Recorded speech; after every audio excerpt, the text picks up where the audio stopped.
Terima kasih. Selanjutnya saya ingin mengatakan Sirah Nabawi ini kapan dibuat orang?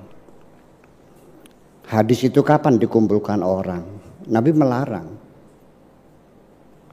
Tulis firman Tuhan, ucapanku jangan ditulis. Sampai ketika Nabi meninggal, Sayyidina Abu Bakar minta mengumpulkan Al-Quran saja. Abu Bakar tidak setuju. Allah tidak menyuruh kok. Rasulullah tidak menyuruh. Udah. Jadi sebetulnya mah begini nih. Sirah Nabawiyah ditulis itu atas kebutuhan politik sesungguhnya. Bukan kebutuhan agama sebetulnya, kebutuhan politik. Ketika Daulah Abbasiyah tampil sebagai imperium terbesar di dunia waktu itu, akan kebutuhan. Pertama, ketika mereka bersentuh dengan peradaban dunia yang lebih besar, yaitu dengan Hadarah Masihiyah, mereka punya sirah. Injil mereka kan sirah Isa. Maka dibutuhkan juga sirah Nabawiyah. Kemudian hadis juga kapan dikumpulkan? Juga setelah Nabi meninggal dunia. Jadi kan sudah sekian ratus tahun, sudah dua abad lamanya. Jadi sehingga nanti metodologi anak-anak itu, ya, itu sebetulnya kan sangat tidak ilmiah. Iya, dari atas dasar apa dia membuktikan? Dan terbukti juga Imam Al-Bukhari itu mengumpulkan 600.000 hadis. Setelah diseleksi hanya 14.000 hadis yang dinyatakan sahih. Yang 500.000 tambah 86.000 ditolak semuanya. Artinya betapa sangat produktifnya hadis itu. Artinya orang jual nama kan banyak. Apalagi Rasulullah, saya jadi sini jual namanya kok. Kata Buya. Iya. Banyak orang ketipu jual sama saya tuh. Iya. Pinjam utang, minta duit, Buya tanda tangan. Ya, banyak yang tertipu. Jadi memang menggunakan nama popularitas orang itu kan menguntungkan sekali. Nah itulah, sampai tukang dagang terong aja karena nggak laku-laku dia bikin hadis juga kok.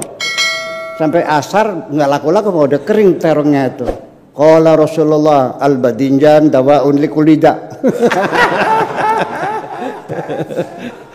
Itulah.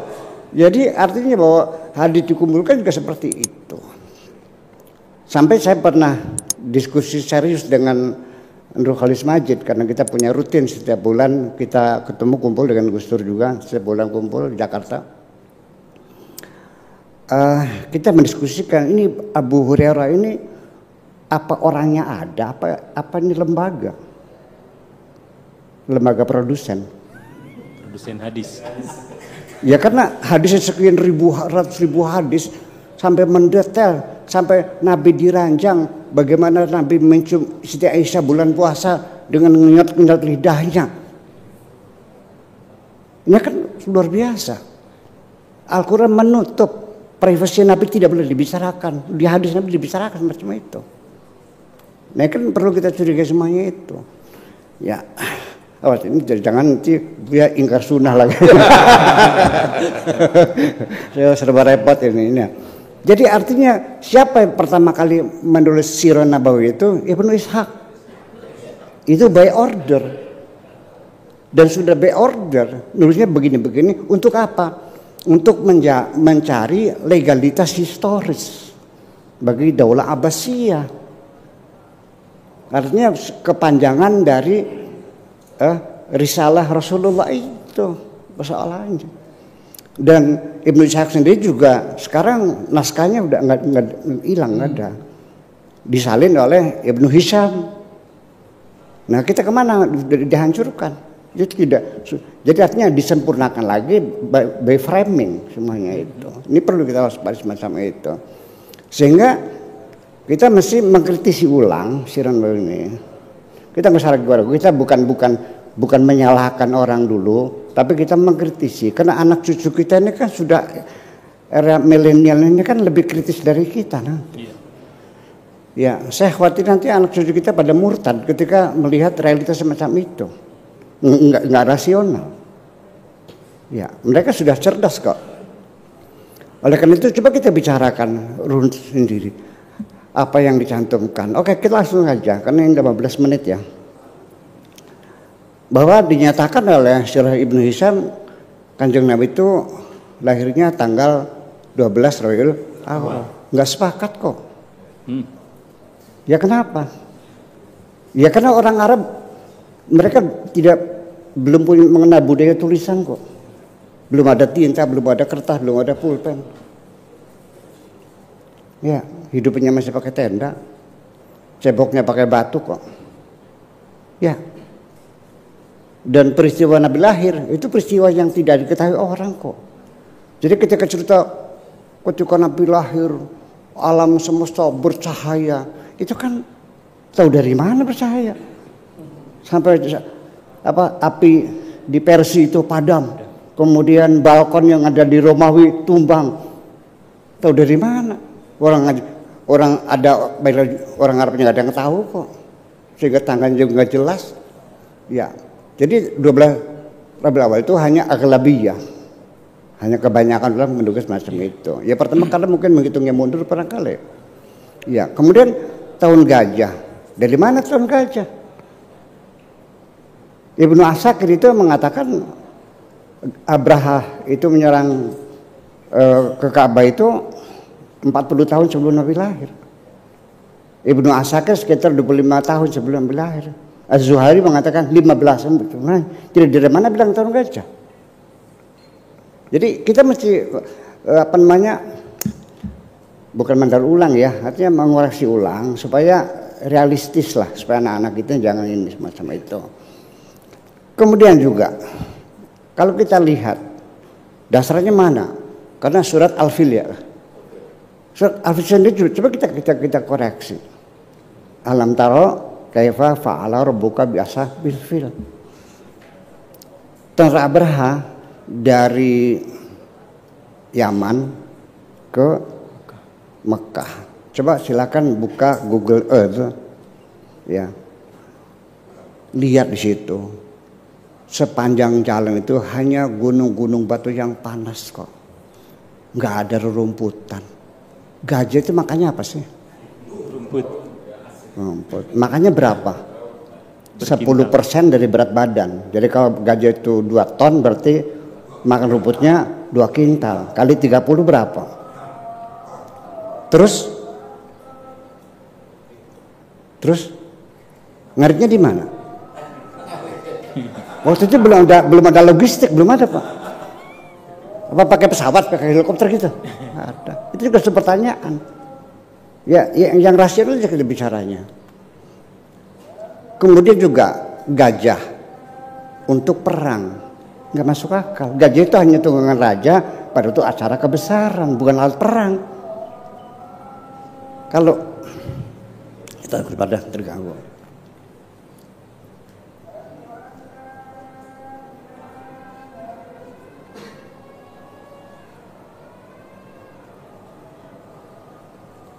Udah kecilin ya. Oke kita lihat aja deh. Gajah tuh lincah atau lembon? Mananya gampang enggak? Enggak mungkin dong orang pakai gajah. Ya kan? Terus di Sirah Nabawiyahnya lagi ngomongnya apa? Allah menyelamatkan ahlu tauhid dari serbuan musyrikun. Yang musyrik siapa, yang tadi siapa? Abrakan Nasrani. Maka kan penyembah berhala. Itu semacamnya kan perlu kita pertimbangkan. Kemudian juga kita coba dari sisi arkeologi. Mana buktinya? Fosilnya atau gading yang tertinggal nggak ada kok. Sampai berhala-berhala yang ada di Ka'bah yang dihancurkan oleh sahabat Kanjeng Nabi itu, kita secara arkeologis tidak menemukan. artefak-artefak yang meyakinkan bahwa ada berhala 480 berhala. Ka'bah yang mana? Toh barangkali kupingnya tersisa kan gitu bisa. Nggak ada. Apa digerus gitu batunya? Kayaknya kata salah. Ya itu kan suatu hal yang ini. Jadi gimana? Jadi saya yakin nggak ada sebentar aja. Iya, saya yakin percaya Al-Quran. Saya percaya itu betul. Tapi di mana terjadinya? Ya bisa terjadi di tempat yang lain.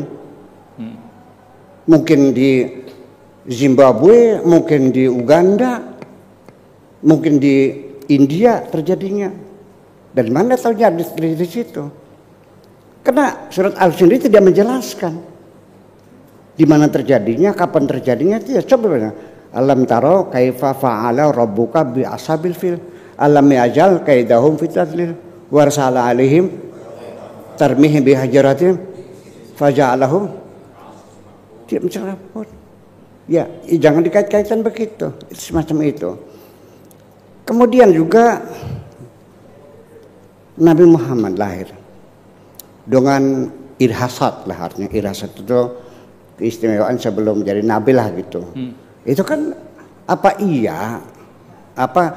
begini soalnya orang Arab itu suka mubalaghah, berlebih-lebihan. Kalau nyanjung orang sampai 10 lembar nih.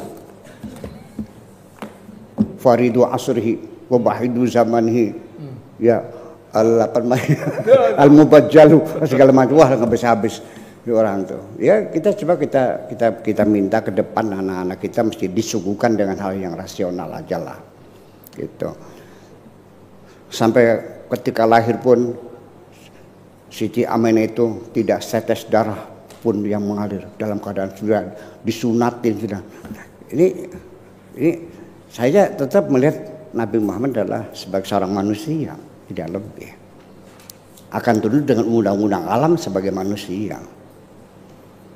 Nah, kemudian ketika Nabi lahir, terus dibawa oleh Halimatus Sa'diyah. Cerita sirahnya, menurut tradisi Arab, bayi lahir itu untuk bangsawan. Dari mana taunya? Amin itu bangsawan. Kemudian dibawa 2 tahun kan? Mungkin ada tradisi menyusukan anak pada orang lain, tapi kan ibu susunya datang. Setelah kenyang ditinggalkan. Nanti sekian jam kemudian datang lagi. Bukan di bawah 2 tahun. Saya mau bertanya, ini ada ibu-ibu. Mungkin gak seorang ibu melepas bayinya 2 tahun? Ini kita pertanyakan dulu sebetulnya. Kita pakai logika bicaranya ini persoalannya.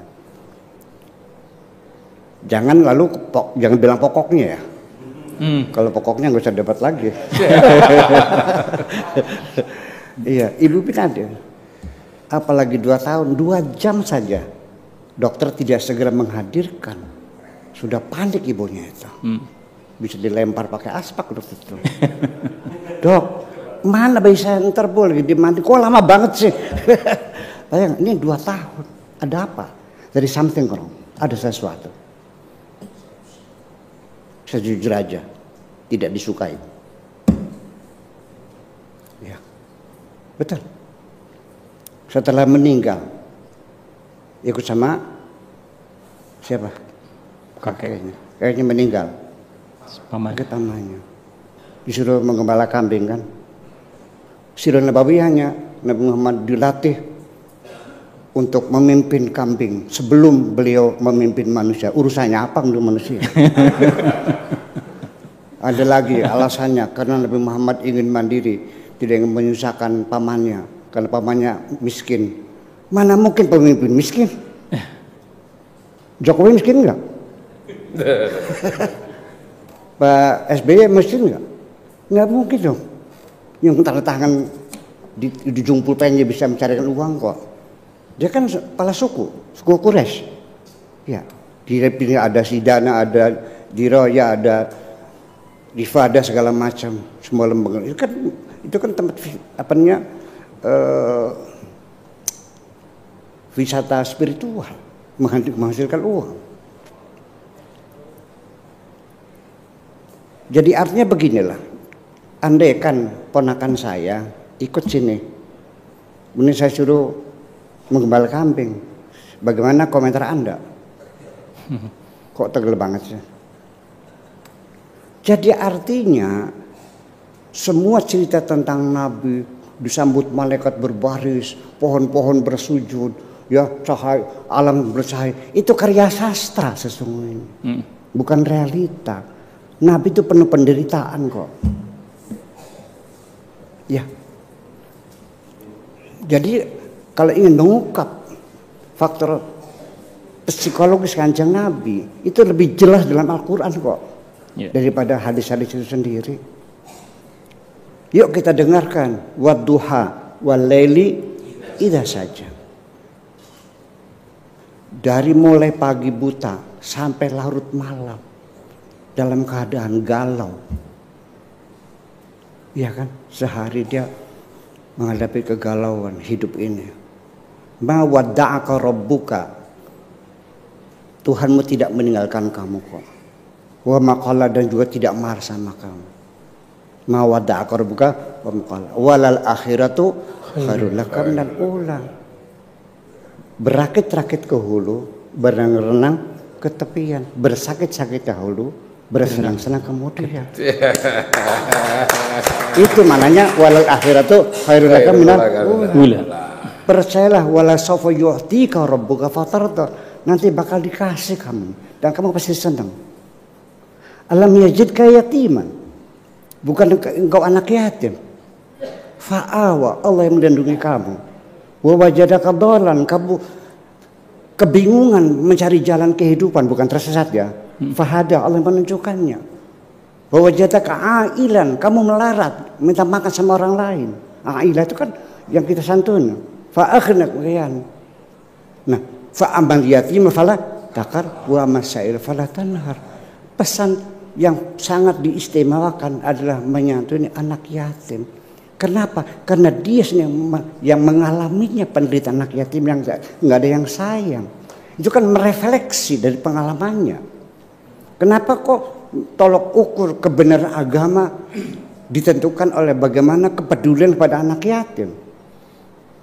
Ara'aita alladzi yukadzibu biddin fadzalika alladzi yad'ul yatim. Itu merefleksi. Kata bahasa sininya amit-amit pitung turunan. Ajatinemu kaya reang. Jangan sampai umatku menderita seperti aku sengsaranya. Ini kan lebih jelas. Jadi artinya saya merasakan lebih merindukan Kanjeng Nabi ketika saya memahami kecilnya penuh penderitaan daripada kamu merindukan Nabi dalam imajinasimu, Nabi dalam kemewahan. Terima kasih.